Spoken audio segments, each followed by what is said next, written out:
All right, Nisan Bulavanaka, ladies and gentlemen. How's everyone doing today? Oh, it's very quiet out there. How's everyone? Great, fantastic, wonderful. You know, ladies and gentlemen, it's indeed a pleasure to be able to be standing here before you today, and I was just so humbled to be invited with such rugby greats that we have up here on the stage, and I was asked to come out here and basically share with you a little bit about my journey in terms of rugby, and also what we as female rugby players go through as rugby players within Fiji. So I'd like to firstly start. If you go and ask anyone here, if you go and ask a child, in particular a girl, around about the age of 5 years of age, what do you want to be when you grow up? The majority of girls will probably say, I want to be a teacher, I want to be a ballet dancer, I want to be a nurse, or even they may say that they want to be just like their mums and be a mummy when they grow up. When I was a kid, I was totally different. All right, when I was a child, I wanted to be a doctor, I wanted to be a lawyer, I wanted to be a police officer. I couldn't be more happy riding my BMX bike around, going down to the rugby field with a ball and running out there with a rugby ball and playing with the rest of the kids out there, the boys, the girls, whoever was there. And my favorite thing in the whole wide world as a kid was going and playing with my collection of Hot Wheel cars. Not really what you expect from a girl, I know. You know, when I was in primary school, I was so excited because my favorite thing to do at school was looking forward to recess and lunch, not just because I love to eat, but also because I was able to go out onto the rugby field, get the ball and head out with the boys at recess and lunch and be able to go and play rugby with them. And one year I was so excited because what happened was they had the signs up all around the school that they were selecting a rugby team for the school. And I thought, here is my chance. So I grabbed the girls that was at school with me and I said to them, come, let's go and try to go and play rugby. And some of them said, oh, no, this is not for us. But I was able to convince some of them. And I took along my best mate and I said, come on, let's go and trial out for the team. So off we went to the rugby trials and, you know, we went out there with the boys and gave them some good hidings along the way. And at the end of the trials the next day, we were so excited to be able to go and see our names if they're up there on the list. So the next day, me and my friends, we went up and we were looking at the list and okay, Timothy, Alan, and we're going down all the different names in the list. And as we got to the bottom, we were losing more and more hope. And then we got to the bottom and we were disappointed to see that our names weren't actually on the list. And I said to myself, man, that's so disappointing. I'm sure that we played better than some of those boys that are out there. And this is during primary school, you know, some little kids. And one of the teachers pulled us aside and they said to us, don't be disappointed, but rugby is only for boys. Okay? So the reason why you're not going into the team is because only girls can't play rugby. All right? Only the boys can go into the rugby team for the school. And I said to myself that day, I am going to prove you wrong. I'm going to be a girl that goes out there and I'm going to take that field and I'm going to be a rugby player because that's what I enjoy doing when I'm out at school and when I'm out of school as well. I want to be a rugby player. You know, girls in society, we are brought up. Oh, and the other thing I forgot to mention, our teacher told us, don't play rugby, go and play girl sports like netball, like hockey, like soccer. And there's nothing wrong with those sports, but it just wasn't something that I was interested in doing. You know, as girls in society, we are taught to behave a certain way. We as children, we grow up and we're expected to go with our parents, our mothers in particular, to learn how to cook, learn how to clean the house.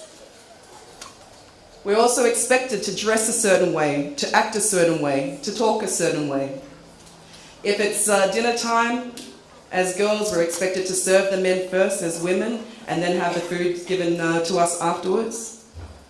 And then if there is a meeting, we're expected to be seen but not heard. But don't forget, at the meetings, when it's finished, the women are expected to obviously serve the tea and the coffee that's there. Now, my question to you is why? Why is this? The main reason is because this is what society tells us is the right way for a woman to be a good wife, to be a good mother, to basically be a good girl. And if we go outside of the norm of what society expects of us, we're stigmatized. We're put into a box. We might be told, You know, look at this person, look at this girl. Who does she think she is? She just wants to be a tomboy going out there and playing rugby.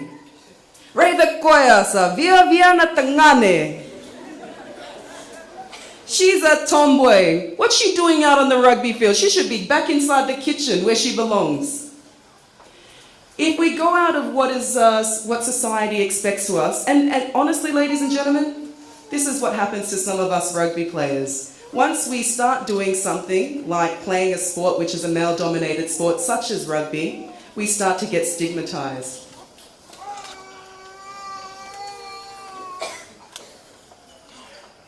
Now, we are not alone. It's not just girls that get this stigmatization, okay? Girls are expected to act a certain way, and so are boys. And what if I ask you, if there is a boy that wants to play netball, what would you think of him? What was that over there? Don't say it loud because that's wrong. You shouldn't think like that.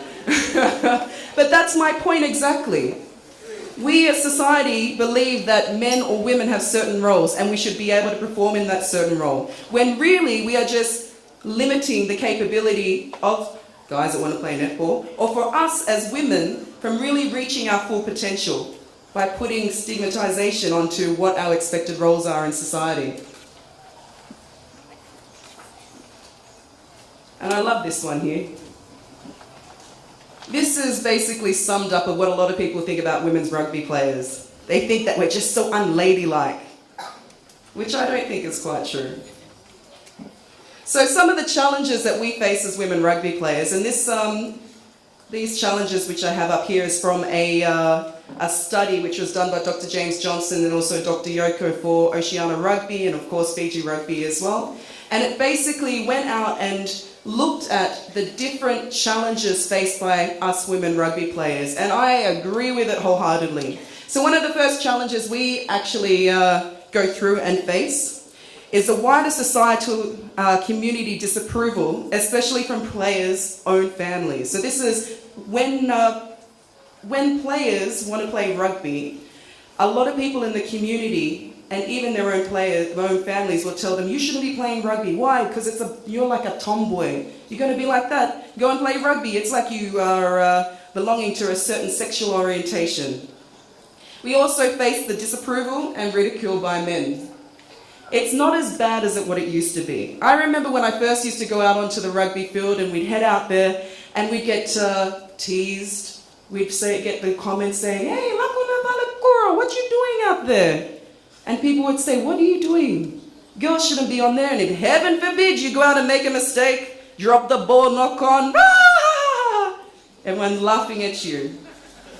It's not like that. It's not as bad as what it is now, okay? And I think it's great that we have come so far. You know, now when we go onto the field, we are getting more acceptance from especially the crowd that's out there watching and supporting the rugby players. And I think this is also because of the wonderful job which is done by our Fijiana Sevens team. Give a round of applause for our Fijiana Sevens team. Olympians. Not a lot of people can say that you have been to the Olympics. And of course to our Fijiana 15s team. Let's give them a big round of applause as well. They're doing great jobs out there. And you know, I think because people are seeing the skills and the talents that a lot of our ladies have out there, we get more respect when we go out onto the rugby field, which is good. As I mentioned previously, there is a certain stigma related, and especially in terms of stigma related to a sexual orientation and the masculinity issue. So in terms of masculinity, you know, obviously when you go out and play sport, and especially rugby, you train quite a lot. As you train, your muscles develop, you get more broader, and that's just the way it is. You know, and I sometimes have girls within the team that come up to me and they go, man, Lailanie, if I want to go out, is it okay if I can put, you know, bows in my hair or wear makeup out on the rugby field? And I say to them, why not?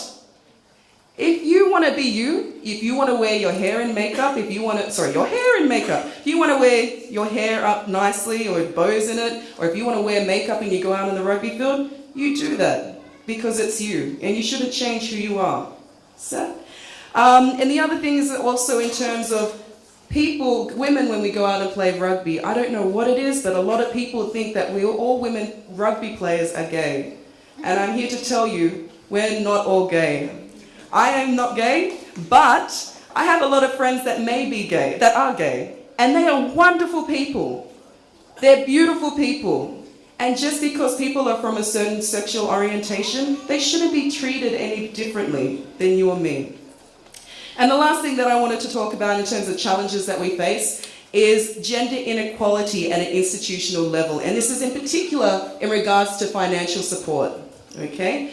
It's unfortunately truth, especially when you look at a club level in rugby. If you go out as a women rugby team or a women's rugby club and try and approach sponsors to support your club, you will not get as much funding for a club level women's team unlike our male counterparts. So in terms of the support, we're not quite there yet.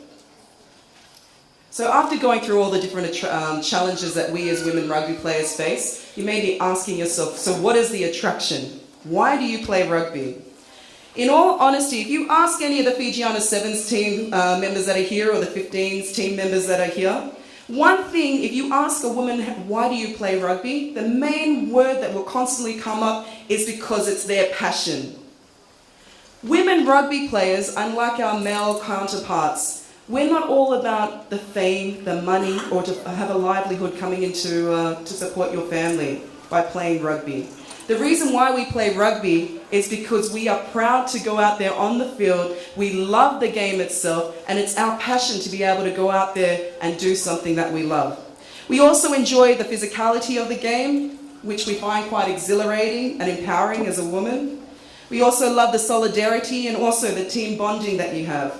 And it's a good stress release to go out and tackle someone as well. So I always get the question asked to me, why do I play rugby? The main reason I play rugby, and look at this beautiful bunch of women out there. Yay, the Fijiana 15s team. Yay! However, the main reason I play rugby is because I absolutely love the sport. I could think of nothing better. Yes, I do have a day job. I'm the general manager at South Sea Cruises. However, if I could put aside my working life and be able to go out and play rugby each and every day of my life, I would be on the field every single day because I just enjoy it so much. The reason why I enjoy it is because at the moment, whilst I'm working, obviously, it's a great way for me to go and get to de-stress after work, after you've had a hard day. But I love being able to go out there and meet my sisters. We go out there, we cry, we laugh, we enjoy ourselves, but we're together. It's the solidarity and the bond that unites us and brings us together, which I absolutely love. And also, of course, rugby is a great place. It's a great sport to keep healthy, both mentally and physically. And it's a great place also spiritually. And the most important reason for me why I love to go out and play rugby is because I see it as a great platform to make change in other people's lives. This is my team from Nandi. So in terms of me playing rugby, I do what makes me happy, and that is rugby. So women's rugby itself has come so far in the years. Just 4 years ago, we actually qualified as the Fijiana Sevens team to be able to be a core team in the HSBC circuit. Only 4 years ago. Fijiana 15s, we actually went on. Sorry, my sincere apologies. So, as I said, Fijiana Sevens was one of the main teams, so they're a core team now since 2015 all the way through to 2018 on the HSBC circuit. Also, Fijiana Sevens, as I said, they're Olympians. An amazing achievement. They are the 8th best team in the entire world. Of how many millions and billions of people there are in the world, they're the 8th best team in the world.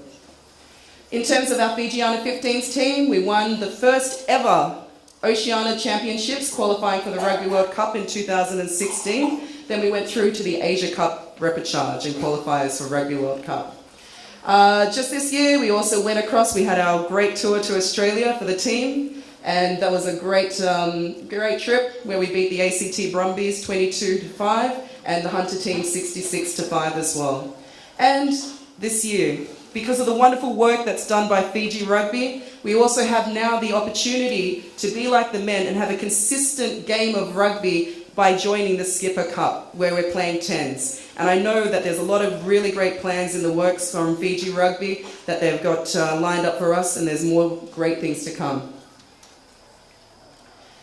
However, there is still so far to go. We would love to be able to go out there and improve our standings from the Fijiana Sevens on the HSBC circuit. We'd also love, at the end of this year, we've got our Pacific Cup test matches, and obviously we'd love to go out and win that as a Fijiana 15s. We also, our long-term plan is to be able to qualify and be the first Fijiana team to make it in the Rugby World Cup for 15s. So ladies and gentlemen, as you can see there, we've got big dreams. And the only way that we can achieve these big dreams is the support of you. So in terms of support, what I'm calling for is the support of women's rugby, right through from a grassroots level and to children that are going through primary school all the way through to high school. There's some great initiatives out there like Get Into Rugby. Support your young girls. Let them be able to go and join tag rugby. And not just that, we have a lot of men that are very qualified as coaches. I honestly encourage you to start coaching some of the club teams that we have here in Fiji, because there's a wonderful opportunity for girls out there and we need you to help them to get where we need to be. In terms of more participation, for the organisers that are out there for any of the major tournaments or any tournaments that are coming up, I beseech you to also look at including a women's competition in your tournaments for both 7s, 15s. It's also about giving women rugby players a chance to train together as a team, so being able to come together and be able to train long-term before test matches. We'd love to be able to have some more international games to improve our game performance. But ladies and gentlemen, this is only possible with your support and of course the financial support. So, as I mentioned,